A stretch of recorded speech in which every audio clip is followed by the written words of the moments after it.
Speaking of the spectrum, episode 9, we are back and we're just about to wrap up season 1. It's like we just started yesterday, Joe. Time flies when you're having a good time, doesn't it? Well, this was actually a lot of fun, and I hope that our listeners got one or two useful pieces of information in addition to just being entertained. Oh, no, I know that they got a lot because I got a bunch of feedback that we'll talk about maybe in our wrap-up episode next. But a quick intro again to myself, really, after 9 episodes. If you don't know how to say my name, I've given you 2 ways to say it. Shahrukh Sultan and Shahrukh Sultan, depending on how familiar you are with Bollywood. And then my guest, Joe Templin, author of Everyday Excellence, Human Kaizen Expert, Giant Duck, also known as Quackerjack, but I call him the duck that's Amuck. Joe, go ahead. At this point, I'm still a guest. I'm not, promoted to sidekick. Did I say guest? I meant to say host. Sidekick. As you can see, I'm very sleep deprived. It's Ramadan. My kid wakes up at odd hours. Joe has a cup of coffee right here that I'm very jealous of right now. I'm very envious. So, Joe, do you have any biohacks for sleeping? Because I know we talked about this a little while earlier. Autism parents struggle with sleep. Adults struggle with sleep.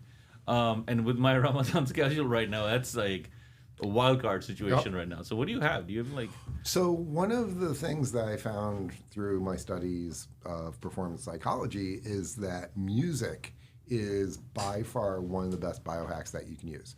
So for example, I have one song that is my flip the switch song.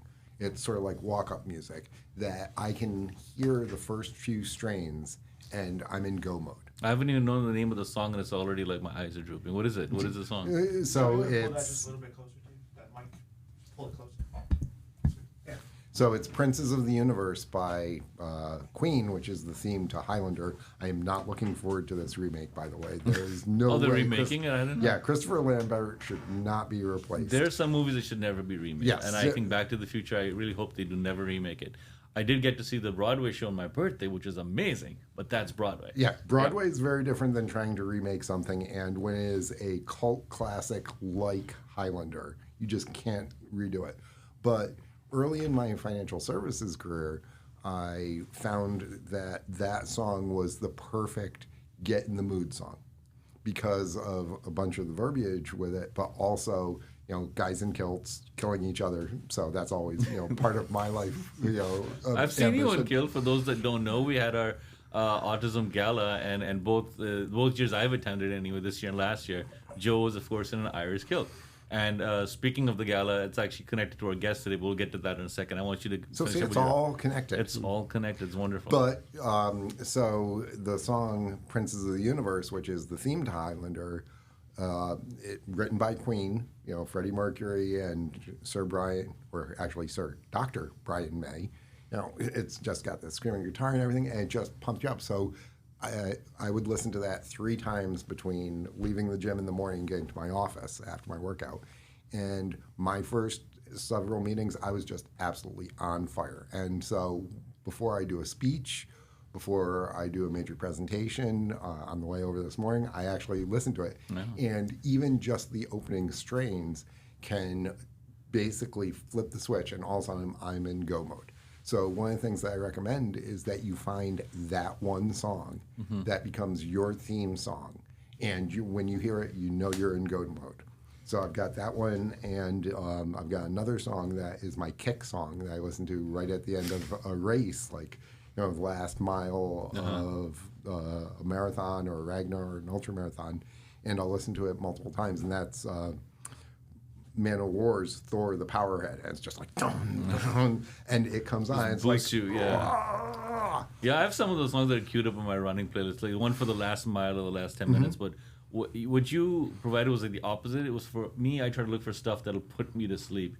And one of the things I found was Apple Music has a station called Apple Sleep or something, and it has these very nice synths kind of music with a little bit of nature in the background, And that usually has been knocking me out in like 10 minutes or so. I don't. Yeah, recently it but hasn't you're worked, but- already knocked out right now, so you want the exact opposite. I want So the you exact want something opposite. with pulse pounding power, bone crunching excitement. I feel like being in almost this like a room- monster truck commercial constantly. Ah! Being in this room is that energy for me right now. That's like flicking me up. Probably after we wrap up our recording, I'm just gonna go crash.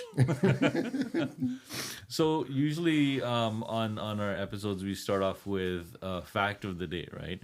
So in my insomniac state, I obviously could not find anything worth it. Do you have something today?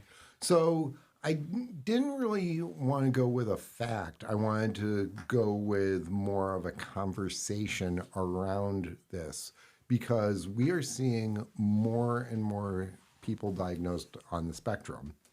And it's not just kids being diagnosed. We are seeing a huge number of adults being diagnosed. And that leads into some of the conversations that we're going to have with our guests, but also it leads into my hero of the day, because in the United States military, you are not allowed to join if you have an autism diagnosis.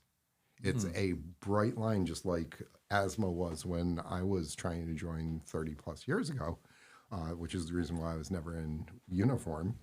My service was other things, and we can't talk about that openly. But so you can't join if you have an autism diagnosis. Yet in the intelligence community, people who are on the spectrum are some of the greatest assets that we have because of constellation thinking is one example, and we're going to talk about this when I talk about my hero. And the ability to have this immense pattern recognition that normies, to quote Rodney, don't actually perceive. There's these just little things that those on the spectrum can notice and add up and aggregate to be able to process and give output that others can't. So like when you and I started talking about this podcast before we actually, started recording and stuff, when we were previewing things, we talked about Syncopation, which I think is like that music beat that's like offbeat, but that kind of catches the attention for Syncopation, sorry. Psychos are a little different. As you can see, my state is totally psychos. So talk to us more about Syncopation then. How is that? So syncopation is where you have a pattern and then the pattern is broken in some way. So like jazz, which we were listening to earlier, has a lot of syncopation throughout it.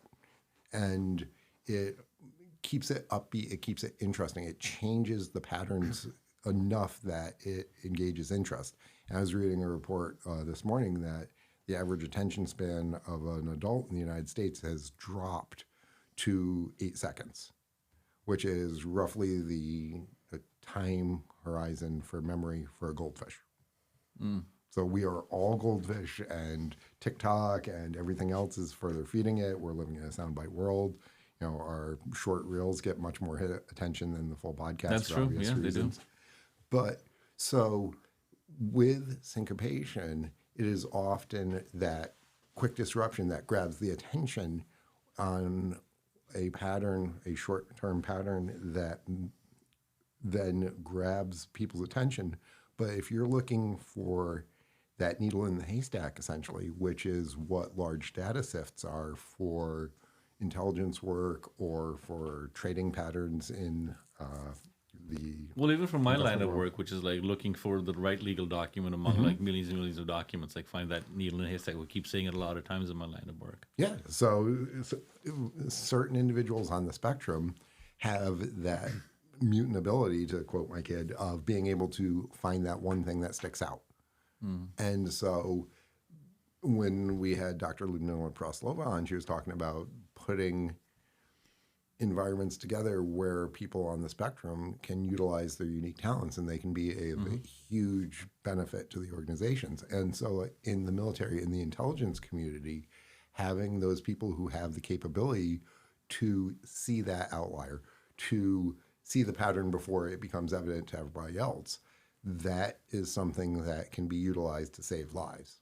That's a fantastic fact of the day. Yeah. Like I think you even mentioned a few podcasts ago where with your own son, how you said doing like a regular job, it was like at a fast food chain or something, was like something not really suited for him, but It he was could torture. Torture, but something much more advanced. Like it was like something more technical, I think you said. And he's like, being flawless at that. because he's able to, use his unique skills or mutant abilities to code him. Yep. That's fantastic. That's a great fact. It's really, again, we talked about like looking at the world with that autism lens, and things start to like make sense, but also they become more like doable, right? Like you can take the unique sense and put them to use. Like one of the things autism parents like me, kids are nonverbal or non-speaking, right? I don't want to use nonverbal because one thing I learned recently is actually fun to share is, I know last episode we talked a little bit about like the right nomenclature to use, autistics versus autism. So one of the things I learned was it's not non-speaking, it's not nonverbal, it's non-speaking, because they are verbal. Like my son can type, right, for instance, but they're verbal, they're just not speaking. Right. So you can't understand the language that he's using because he's also making sounds that over time you understand what those mean. Yeah. And so it's not English, but he is speaking and communicating. Yep. And also one of the things Dr. Rodney said on our podcast number 3 was that we're not even on the same communication plane as people who are autistic, right? And when you were talking about, the little sound bites and the syncopation, it suddenly made me think about how my son, how he watches his YouTube videos. He does not watch the whole video at a stream. He takes his little seconds, he goes back and back and back. And to us, it sounds annoying because it's like the same word being said over and over and over again quickly. But really for him, that's him. Maybe he's repeating each word at a time, and that's how he's processing the little soundbite, grabbing that attention. So, yeah, speaking of the spectrum, just putting things together. I love it. Yep. And so the conversation that we've had about that different way of looking at things, that different perspective, and combining with the military leads to my hero for the day. And he's actually a Canadian. It's Lieutenant Colonel Trevor Semeniuk, who's a senior leader. He's got a master's in engineering. He's also got an MBA in leadership. Wow. He is been in combat situations. He's led large groups, battalions, etc. And in addition to being autistic, he's also ADHD. So he's got that intersection, which we very often see. But one of the phrases that he used was constellation thinking for security. Constellation thinking. Right, because he can see something over here and something over here, and he can see the pattern in them, like the patterns in the stars, the constellations. Right. That, I look at these things, I'm like, They're just random. yeah, that's just random. Okay, I can see the Big Dipper, I can see Orion's Belt, but, I don't see this, whole bear or those, dragons or stuff like that other people can see up there. But given just a couple of data points, he can extrapolate a tremendous amount of information from it. And he has utilized this to help save individuals. They've used it for various operations. It is one of those things that the intelligence community has started to really glom onto, even though the military community hasn't. And hopefully the civilian community, especially within organizations, are starting to see the advantage of having people who can look at, interpret data differently. Yeah. And be able to ultimately create differential returns for the organization because they're not just doing things the same old boring way that we've done for the past 50, 75 years. Yeah, and then for me as a parent, and sure for many of those listening or watching, right, is when you get the diagnosis for your kid and you realize, that you start to ingest the fact that they're autistic, is you feel like your dream that you had for your kid has gone away. And I keep saying it's not that the dream's gone away, it's just there's now a different dream. And there could be new possibilities, something you could have never even imagined. And we hear about this colonel and other heroes we've been talking about for about 9 episodes. It's like, yeah, there's hope out there, so just hang in there. It's just a plot twist. It's a plot twist. There's something to be unlocked, M. Night Shyamalan can't even think of a storyline like this. Truth is always going to be better and stranger than fiction. True, very true. So then I think it's time for us to introduce our wildcard guest today. And this guest has a backstory.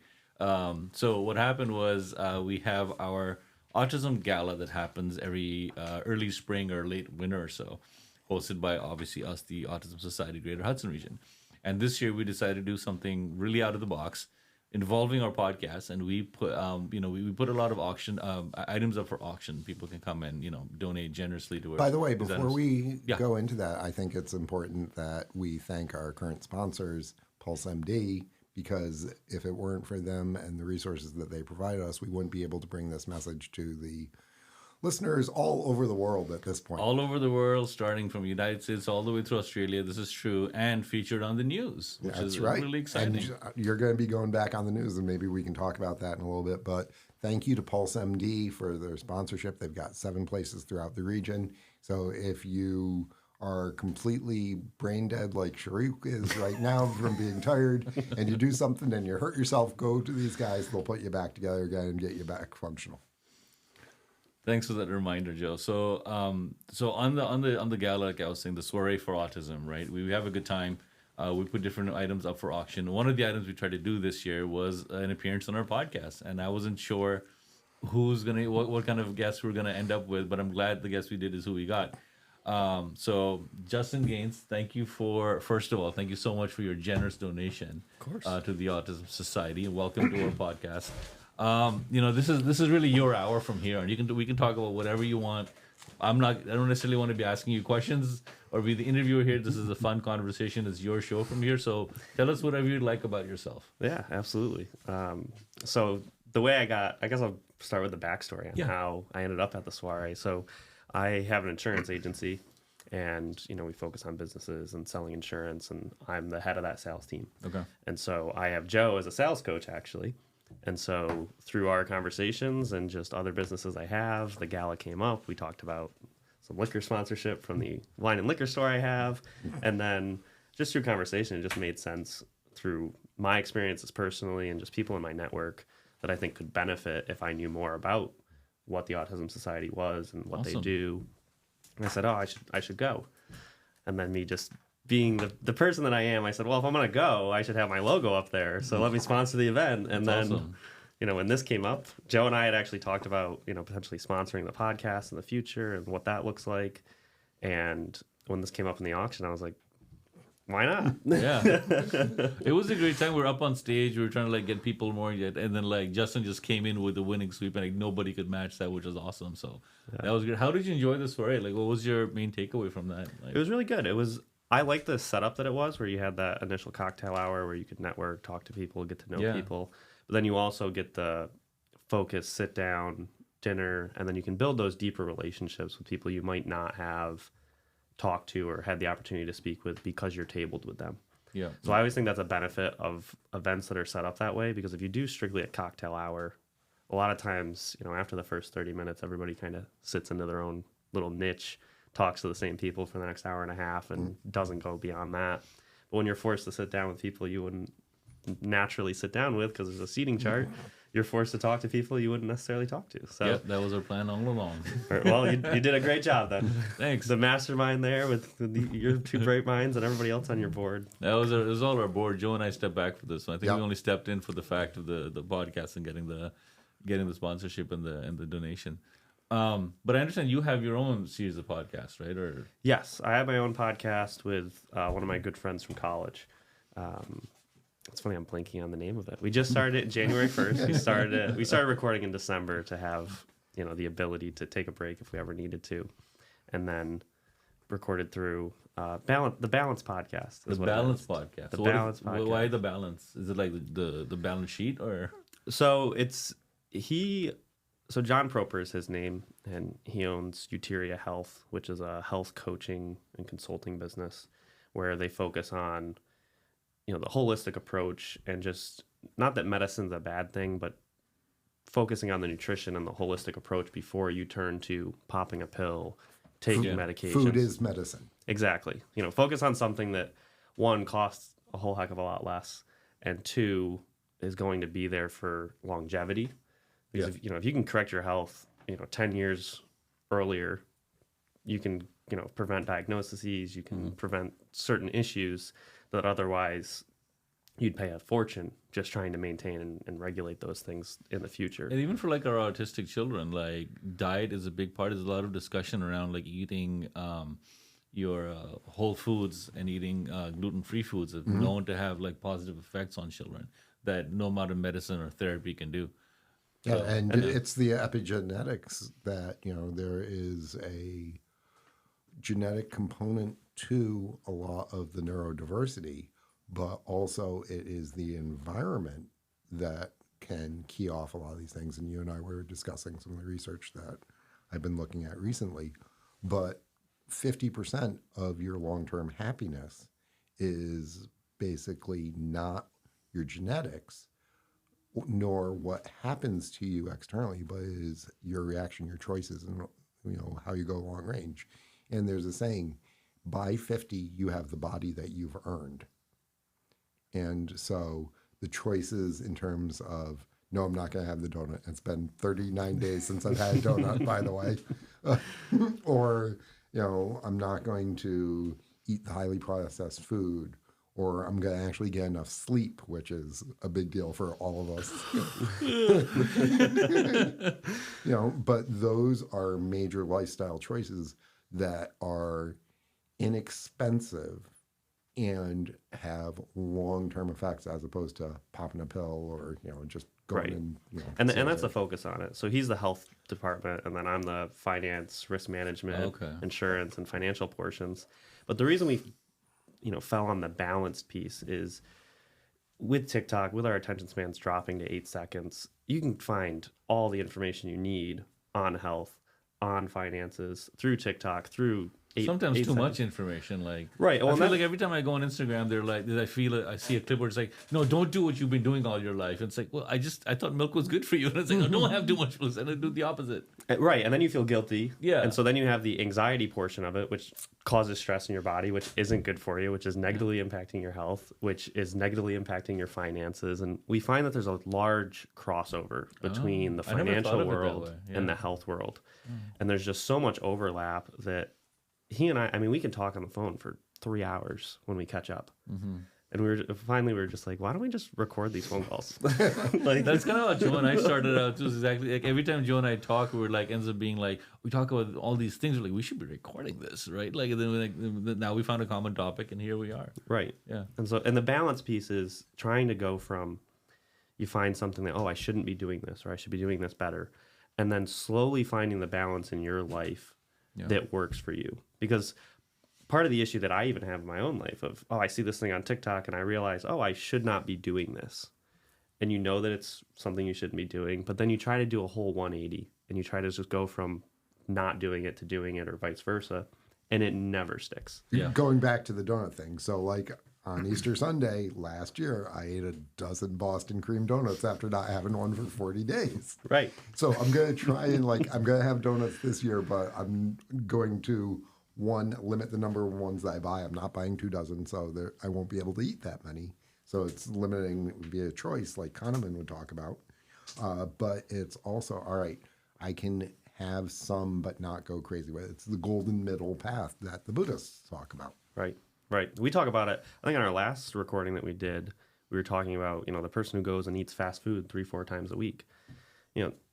If you had a conversation with them, they'd recognize that and I'm guilty of this too. I had fast food last night for dinner because it was Friday, and why not? But it's one of those things that if you, for your health, if you're having fast food 4 times a week and you go down to 3 times a week, you just reduced your fast food intake by 25%. That's a significant contribution to your health. Yeah. But you're not going to get that on TikTok because it's not not soundbitey. It's not something that catches your attention. It's so binary on TikTok. It's like all or nothing. Right. And you gotta. Exactly. And one of the things I talked about earlier was, I keep coming back to like the theme of like our autism parenting. Sometimes where like, you try to do the best you can as an autism parent, right? Or you do the work, or you can't, and you fall back, and you're like, I'm completely failing at this. And the middle ground is like understanding that, I've said this before, is give yourself some grace. Take a breather, iterate. We talked about the OODA loop, right? Yep. Observe, and then you iterate from that, and you build on that. You get there incrementally. There's no direct line. It actually almost looks like, never looks like a straight line even. It's like a wave that just moves in an upward direction. There's ups and downs. But trends in the right direction. It trends in the right direction. Right. Yeah, so hang in there. And that's like personal health. That's like business coaching. That's like being a better parent. Right. You're not going to be perfect. You need to forgive yourself. But if you're making better small choices throughout the day, it compounds and makes it easier to make more better choices. Right. And I would say even like what I do in my personal life, I do it on the insurance side of things. A lot of times what we show a client is this is completely optimal. This is what on paper is the best route for you to take. Now we can't do that today. Yeah. But how do we get there? How do we slowly over time? And I try to do it in my personal life, and like you're talking, when you're parenting, whether you have a kid that has autism and is on the spectrum or you don't, it really, the same concepts apply. Yeah. You can know where optimal is.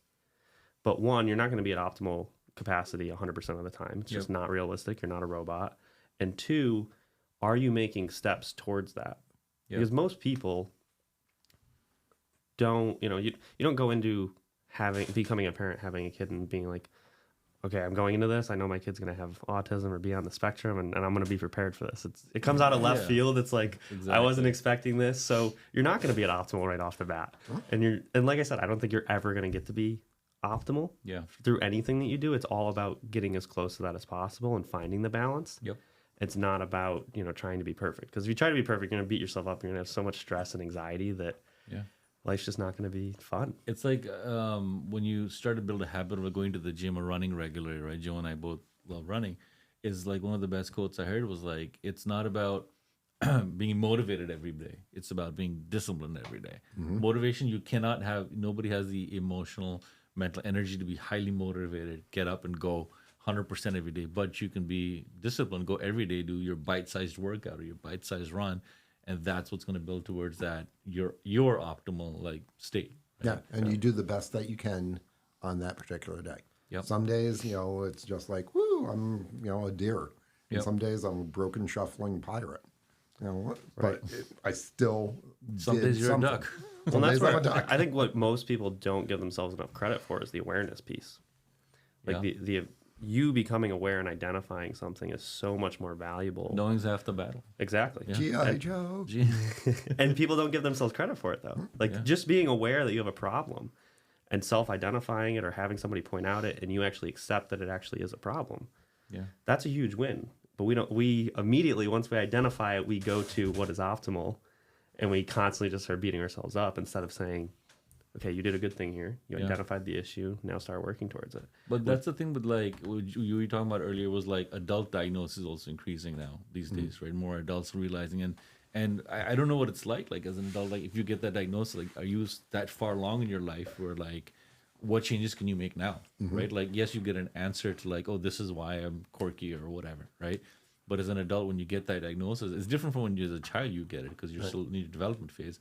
But when you're a grown-up person, like, how does that change you? And then do you freak out? Or do you, like, sort of understand that this is, like, an underscore and it'll help me sort of explain things and now I know how to solve, not a problem, but, like, direct my energy and direct my state of mind to what it should be versus... And like when I was adult diagnosed with ADHD, I was like, okay. Yeah. Yeah, I mean, like, I sort of knew that, I was different and, all that. But then it's like, okay, so if this is what it is, now I can go and study it and understand a little bit more. And it's not going to change me. It's not like I'm going to have a magic pill or, be able to wash it off or anything like that. But it's like, okay, if this is how it is, what, issues could compound my thought processes that are not necessarily great? What ones can I use to mitigate it? What are some of the long-term things that can help me get a better handle and control over my superpowers, essentially? Yeah. And so with adult diagnosis autism, it could potentially be the same way, is that just understanding allows you to be able to operate your personal machine better. Yep.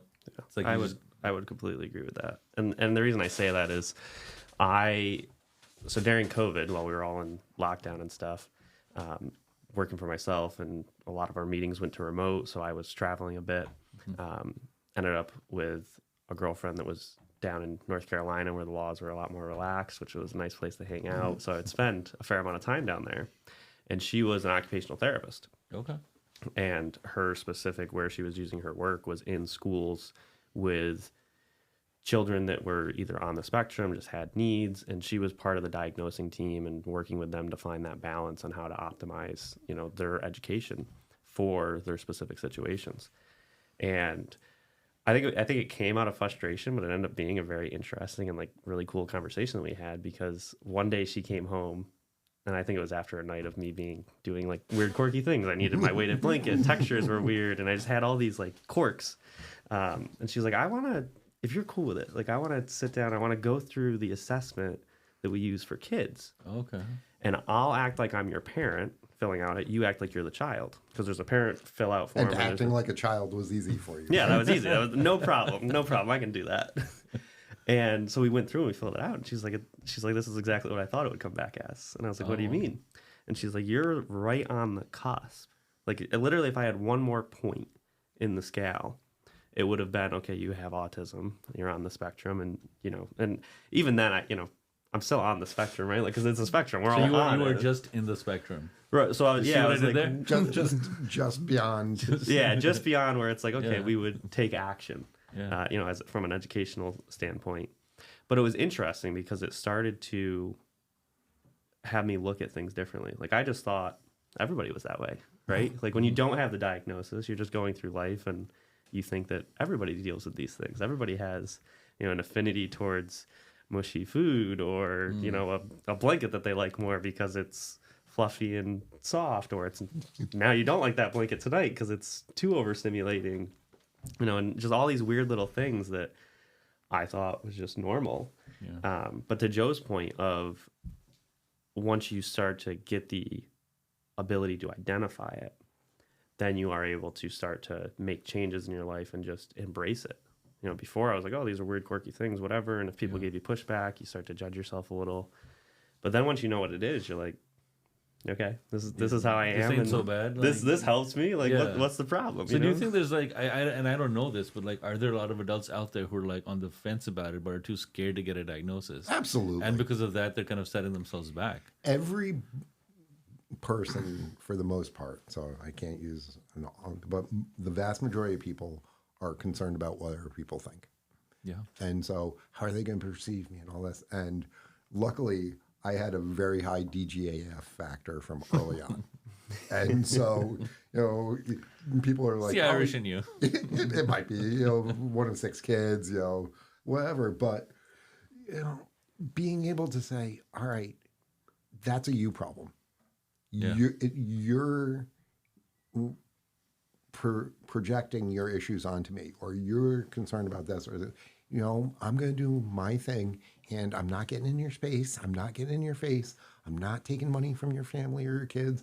I'm not hurting you. I'm not blowing smoke in your mind or face or anything like that.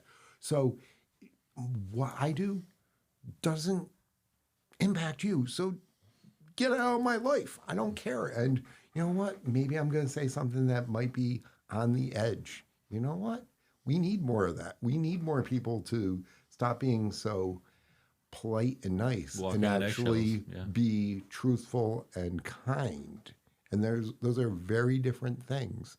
But everybody's concerned about, the optics around it and all that versus the function beneath it. And that is a very spectrum sort of thought process, is that little bit of lack of filter and saying what they believe, what they feel, what they think.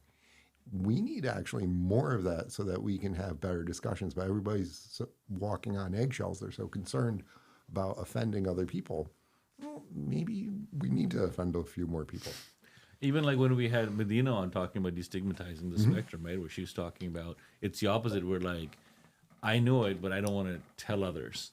Right, it's not like about what they think of me. It's like what, it is like about more what they'll think of me. But it's like, but if you're not doing that, you're setting yourself back. And if you think something about me, are you paying my mortgage? Are you paying for my kids' college? Are you gonna spend my food? Then, quite frankly, I don't care. Yeah. Well, I also wonder if it's a neurodivergent thing to have a higher capacity for the IDGAF, I want, because, obviously, when you're neurodivergent, there's a little bit, it's harder to have the, emotional intelligence EQ level that's higher. And it's because we focus more on the facts and, what does the data show and what is like the reality of the situation. And so we start to say like, okay, if you have a problem with me sharing on a podcast that I'm technically on the spectrum and that's going to change the way you think about me, like, okay. It didn't change our relationship. Like, it was always in the relationship. Yeah, exactly, yeah. Now that you've thrown a label on it, it becomes a problem. Like, okay. Like, and if that's a problem, that impacts that's a you. problem. Yeah, that impacts you more than it impacts me.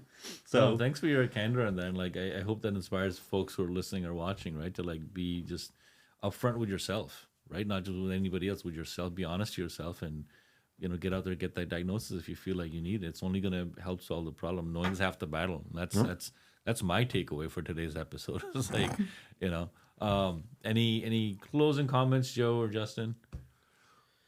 The only thing I would say, so I actually haven't like officially gotten a diagnosis from a doctor. I mean, I guess she's an OT, so I guess that I guess that technically could count, but it's not in my medical record, which is ironic because you bring up the fact of like, the military would look down on that. Being in the life insurance industry, if I had that on paper, my rates change completely from where I'm at now to where they are if I had that diagnosis. So part of me, not going out and getting it is also, the societal limitations that are placed on you from companies and things.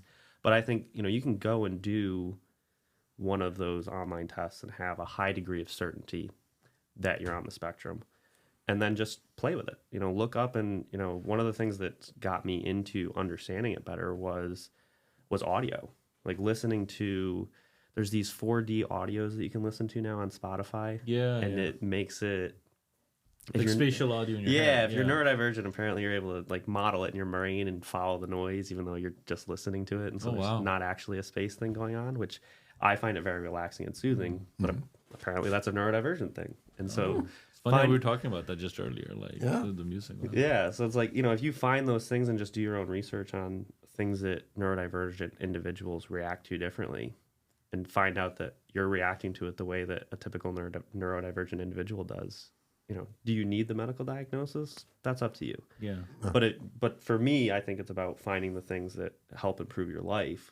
And so if you find these things and you find that there's a high correlation between the way you're reacting to things and the way neurodivergent individuals react to things, in my personal opinion, that's good enough to change your life and start to react to things differently. As Sun Tzu said, he who knows his enemy and himself will ever be victorious. And so if you can then, whether it's a full diagnosis, official diagnosis or not, just start getting that greater self-awareness, that self-understanding that allows you to self-modulate in some ways. And it was making me think about a book that I had for one of my kids. It's Hard to Be 5. And it's like you're this robot and everything, and you're programming and different control systems and all this. But that book meant a tremendous amount to my youngest kid because he's ADHD and on the spectrum. And he started understanding, I'm just figuring out the control systems for this, and things are going to change, hormones and all that. Now he's a teenager, doesn't want to shower, normal, gross teenage stuff. But if we had more people realizing that if they could understand themselves and how they operate within the constraints of society, then they can maximize themselves and they can operate better and be able to understand, all right, I need to turn this component of me down a little bit to interact in this situation, or I can be fully up in this situation. And it just allows people to be happier and be more themselves. So it reduces a lot of the masking issues that we see. Well, at this juncture, Justin, when you first, stood up and donated generously, I never thought this conversation that we have today would go so interesting. And I think we can have you back someday, keep talking. So thank you so much for your time, your money, and your candor and honesty. I think this was a fantastic time with you. Thank you so much. Folks, this has been Speaking of the Spectrum. We'll be back next week for our grand season finale. Take care and speak soon. Like and subscribe.